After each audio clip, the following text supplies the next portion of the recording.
Good timing for the return of F1 this weekend. Who is in pole position to take... Well, we're asking about that fourth Champions League spot, but do you think it is about just that fourth spot? Do you think that City, United and Leicester are pretty much guaranteed? I don't think Leicester are guaranteed. They're kind of in the same position as they were after 29 games last season, where they were 8th and they're 7th at the moment after the same time. And I just feel like the same thing's happening. It's going to be up to them if they can kind of learn from what happened. But in respects of United as well, they're so inconsistent. I think they've done enough. But I feel Chelsea. I'm liking Chelsea at the minute.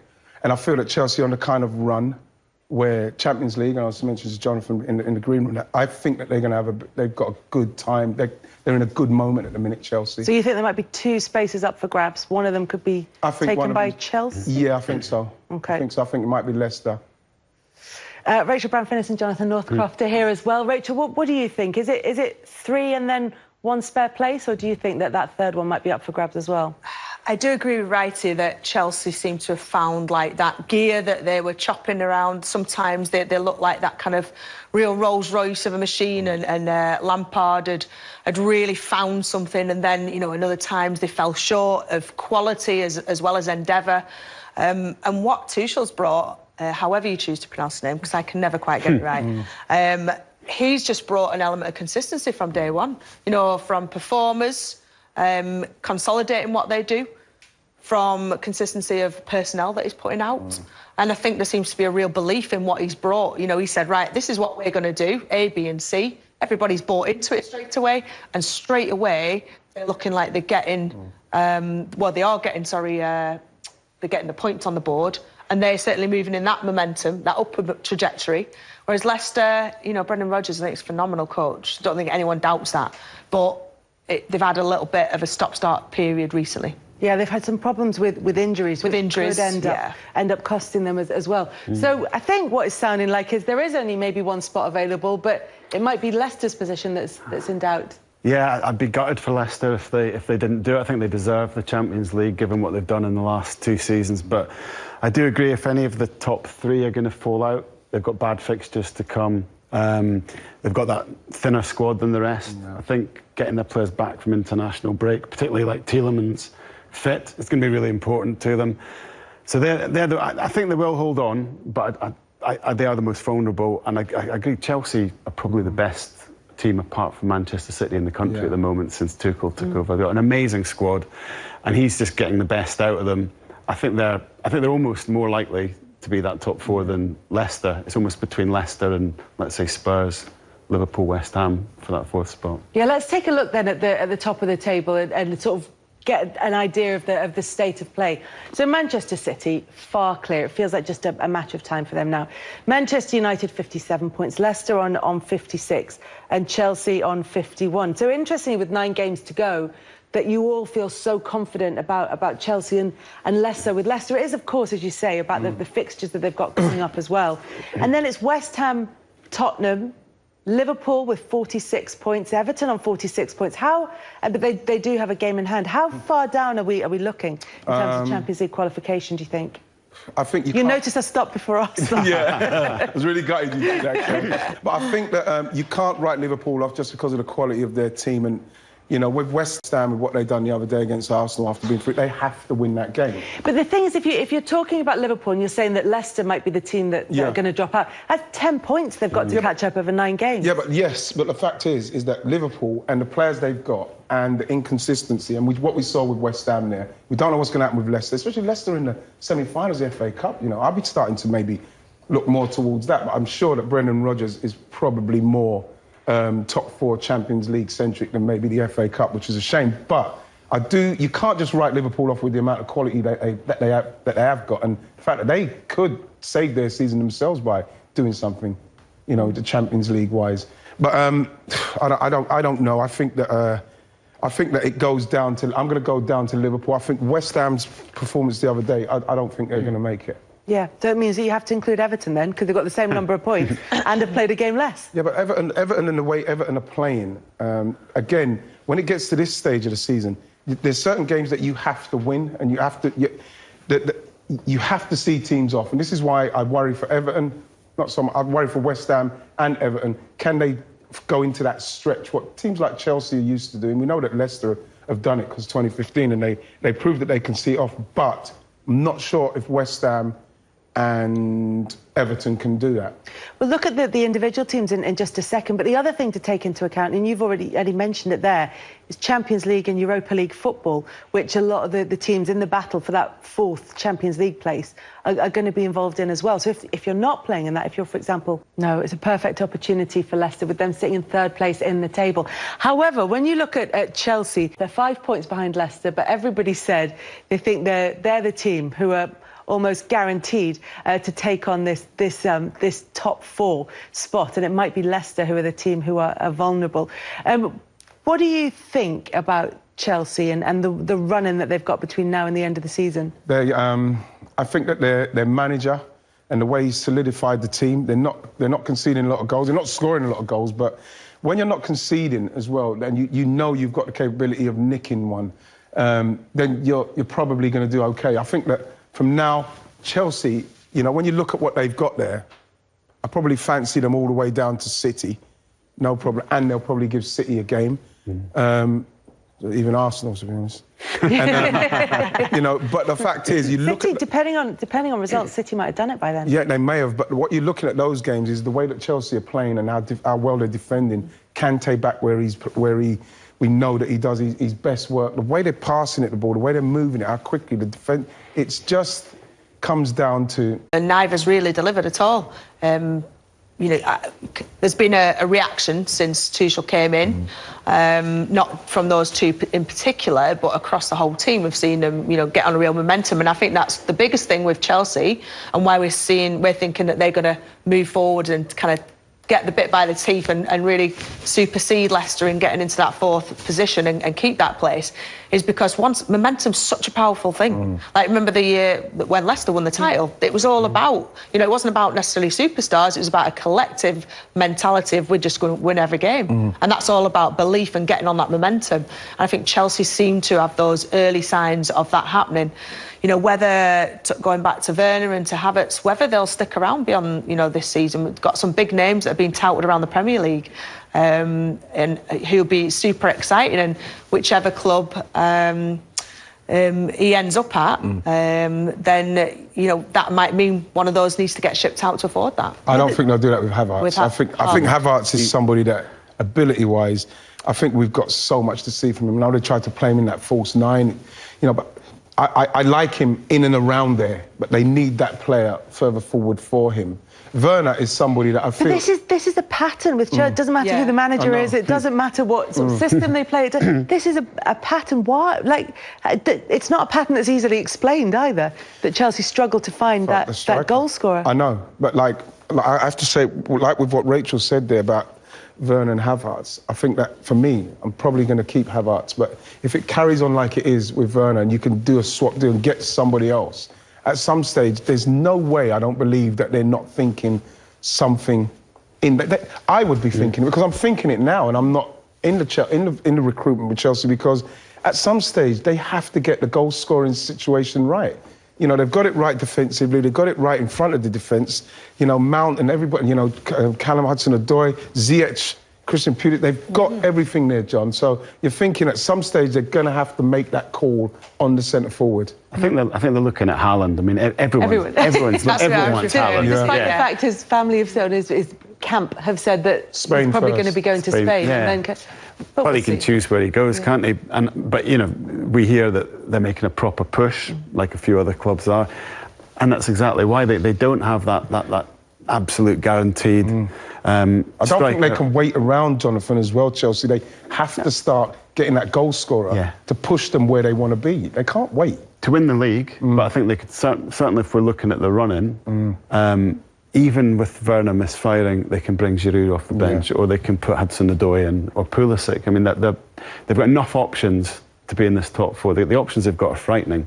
And they might just, I agree about Werner, I'm not sure about him, but because they've got so much else, they might just get away with it this season, sort it out in the summer. Yeah, might get away with it this season. You're all fairly confident that they're finishing in the top four. However, less sure about Tottenham. And in terms of the teams who are going to miss out, I mean, you mentioned it earlier, Jonathan, that really, with everything that's gone on at Tottenham, bringing Mourinho in to bring them success, the players that have come in, it feels as though it's something that he's wanted. There's been the sort of cherry on the cake of Gareth Bale returning to Tottenham. Does it feel as though they should be in the top four? Is this a failure? Without a doubt, you know, and given the position they were in, I think in November, coming into December, you know, they had a great advantage that they frittered away. And I think back to that Crystal Palace game where they were 1-0 up and he went defensive. Yeah. And it's Palace, and you're like, why are you doing that? Yeah. And it's what Wright says about that kind of cautiousness that some managers have got and they just can't get away from. Yeah. And I think that's Jose Mourinho's story. And that's you know, someone like Gareth Bale hasn't suited playing for a manager like that necessarily. We're still all trying to work out what Hugo Lloris was talking about last week when he seemed to rant about everything. That was the most extraordinary post-match interview, wasn't it, from him? I mean, he said similar things to Mourinho, but we expected them from Mourinho. Yeah. We didn't expect them from Hugo Lloris. Not from a quiet guy who's a captain, who's respected by everyone, who clearly thought about it and wanted to get it off his chest. I mean, from a newspaper point of view, that was one of those that you just clear the back page and just let him write the back page. But yeah, you know, you're still trying to unpick exactly. You seem to be complaining about everything. You know, teammates, the mentality of the club, the board. It was a guy that really had a lot. He had a lot. It's just the thing is, when you start getting, when that's coming out, when that is coming out, there's problems there. There's massive problems there, and you look at the way they play. I don't think you look at the way that the Tottenham players are. They're not happy with the way that they've played. Even when they were top, and people say, yeah, well, they're top, but they're not playing great, but you take it. Tottenham fans wouldn't take. They wanted to really push the momentum, and that's what they should have done. They had the capability to continue to push forward and let people see they're serious about what they're doing, but he can't. Like you said, it's like that season, his second time at Chelsea, when they really blasted the league. They went out, it was like unbelievable football, and the last stage just stopped, and they just eased over the line, almost puked over the line. It was like, that's not a good thing to say, Kelly. But they almost just like... If anybody's watching while they're eating, I'm really sorry. They're kind of just like over the line. You think, why does he go so negative? Tottenham have got the capability of really causing teams problems, but the manager is just not going to let them off that leash, man. But that was never going to be the case. You know, we always knew what Tottenham were going to look like under Jose Mourinho, didn't we? We did, but power, that their assets are up top, aren't they? It's obviously Harry Kane, Son, the attacking capability. That's what Tottenham were about. So bringing Jose in was not, for me, didn't seem like the perfect fit, because, or was he going to build his game around being hard to beat, but then giving them the freedom to go and do what they've proven to be brilliant at?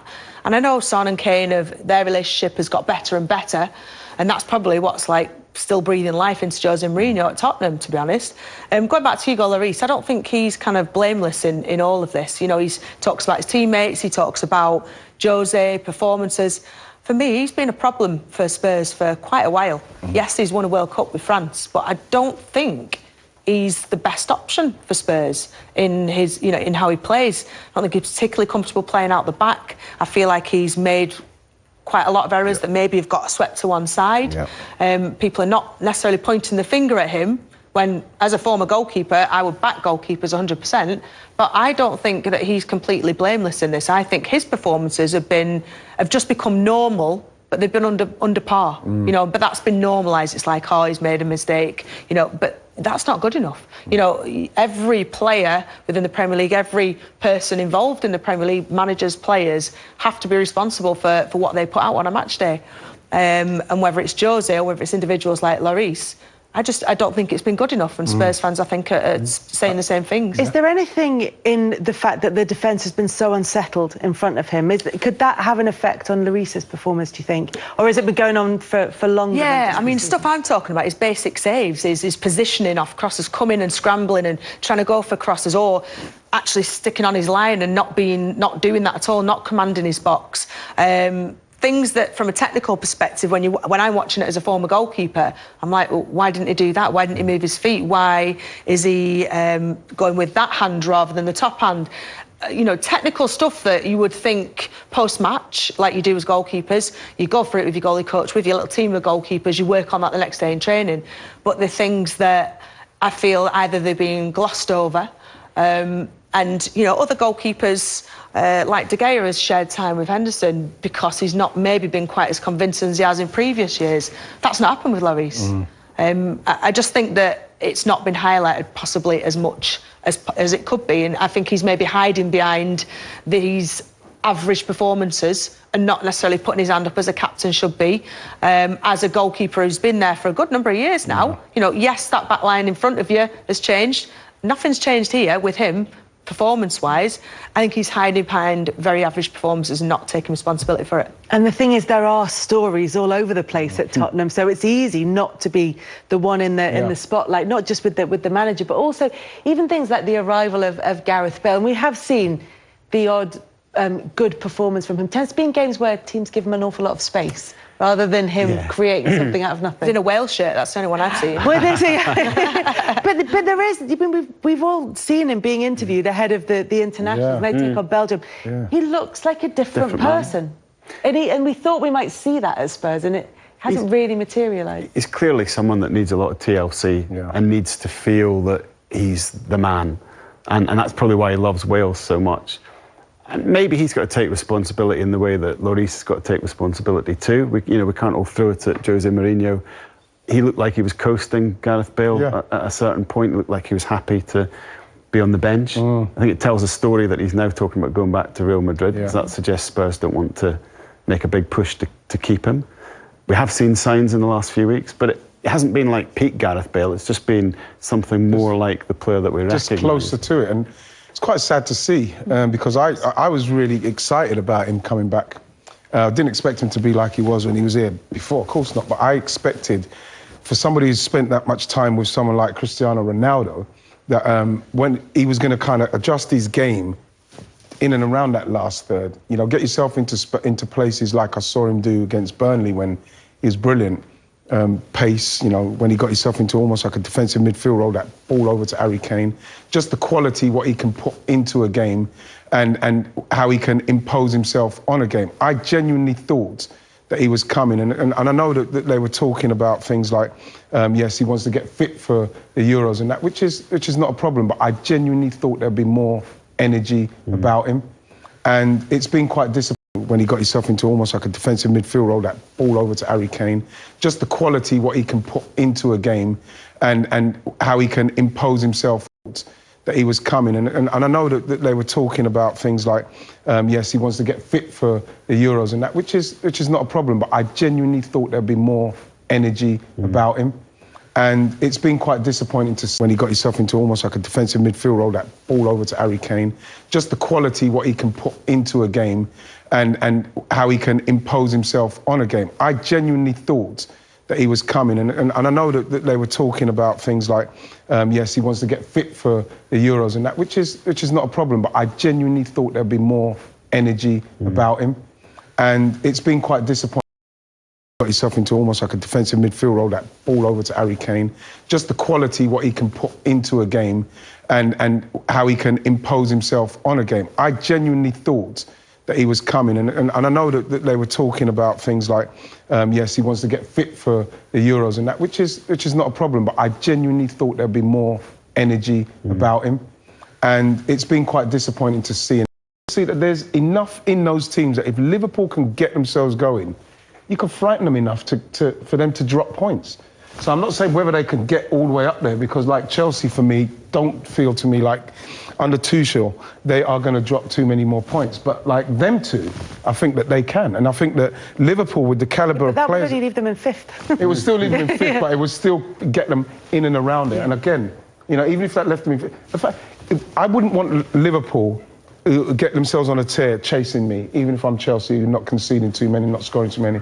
I'd rather it be a West Ham or a Tottenham, because you know that they can maybe drop points. But I think that Liverpool have got too much quality to just like write them off, even though they're down there with 46 points. You can't do that. Let's take a look at their fixtures then, and what they've got remaining. So they've got Arsenal, and then it's Villa, Leeds, Newcastle, big game against Manchester United, Southampton, West Brom, Burnley, Crystal Palace. I mean, that's not the worst running. There's a couple of hard games in there, but that's not the worst running. Yeah, but it's just that looking at their results from earlier in the season, you can't really predict what's going to happen. Well, that's it. If we're talking about last season, that Liverpool steamroll every single one of them. Do you know what I mean? That's not without question at all. But this season, they are so unpredictable. I mean, like, who'd have thought Burnley would have beaten that glittering home record, and then next week Brighton beat them as well. So you're looking at those. You know, you've got other teams in there. Around the bottom, they're not guaranteed wins, do you know what I mean? And I live up in Liverpool, and Everton fans will be like, excuse me, we're a game behind and we're 3 points behind, and they've got Ancelotti for the first time, for the first season. They feel probably more momentum and probably more positivity about finishing in the top places than Liverpool fans do. It's a real downer this season for Liverpool fans. I think that anybody is completely writing Liverpool off for doing it at their peril, simply because I don't think you can write off that kind of quality, especially at Everton side. Yes, they've got Ancelotti and he has done brilliantly up to this point, but I still feel that there's games they themselves have missed out on. Oh, yeah, I agree. You know what I mean? So if they were winning those games, you could say, yeah, but the fact is that Liverpool can all of a sudden just get on it and just beat teams. They can do that. I think because of that 10-point gap, and you look at the sort of maths of it, I think Liverpool need to win 7 or 8 of those 9 games. Yeah. But they can do it. That's why we're saying we can't write them off, because if there's one team apart from City that we know's got it in their locker, haven't seen it this season, it is Liverpool. With Jota back, with Fabinho back in midfield, they look a slightly different proposition. If they can get on that run, it will be a question they'll ask Leicester, and it'll be up to Leicester to answer. But I think they can put that run together. The thing with Liverpool is that they now seem to have a settled defence, far from a first-choice defence, but it looks settled. The front three have come under criticism in varying aspects. I mean, despite the fact that Mo Salah is joint top scorer in the Premier, I think Harry Kane's just gone ahead of him, but is one of the top scorers in the Premier League. But you look at their front three in Salah, Mane and Firmino, none of them are going to be taking part in the Euros this summer. Does that make a difference that they have, African and Brazilian players up front? It might do. I mean, I just look at them and they're all around about 29. And I think maybe it gone. I don't want to use the word stale, because you took one of the greatest front threes we've seen, but something chemistry-wise hasn't quite worked this year. I think Firmino's lack of goals, despite being a great all-round player, has been a problem for a while, and maybe this is the year it's come home to roost.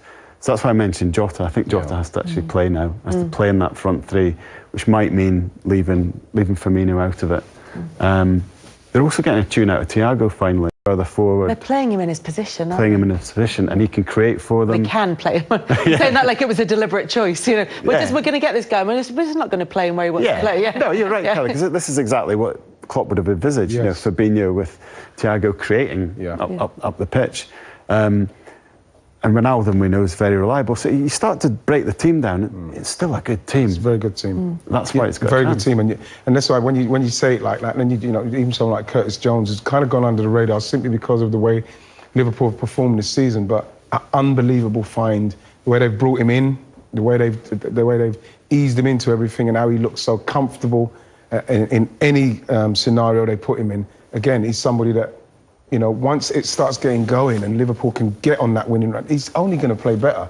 Because when you come into a team where they're playing well, you will play well as well. So, to see Fabinho and Thiago in the midfield, is something that he probably would have been dreaming of, Klopp. And now it's finally maybe happening, and hopefully that will be enough to trigger the front guys.